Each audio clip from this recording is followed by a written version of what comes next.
Ежегодно в Украине около 70% населения страдает от ОРВИ и гриппа. А именно на зиму приходится львиная доля заболевших. Медики называют болезни сезонными, хотя простыть можно и летом, а отравиться грибами не только весной. Причинами заболевания в первую очередь является собственная неосторожность и неправильное питание. Некоторые сетуют на экологию и технологический прогресс. Медики мнения не разделяют. Говорят, ошибочно полагать, что промышленность города может влиять на сезонные заболевания. Слабый иммунитет – одна из причин. Минздрав еще в теплое время года акцентировала внимание на необходимости укреплять здоровье, в том числе прививаться.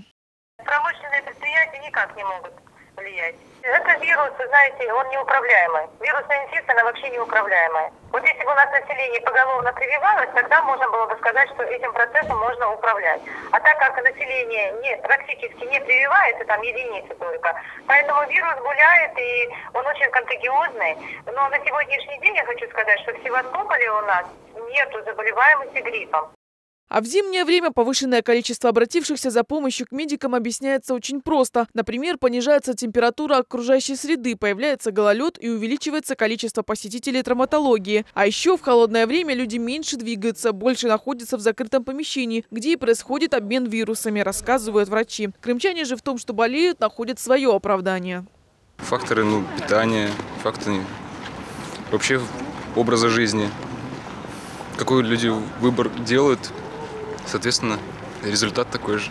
Низкая температура и с отсутствием потребления витаминов. Витамины нынче дороги. Плюс ослабленный организм, может быть, мало витаминов кушали летом. Нарушен режим питания, режим отдыха в том плане, что молодежь не одевается. Вот они и простуживаются.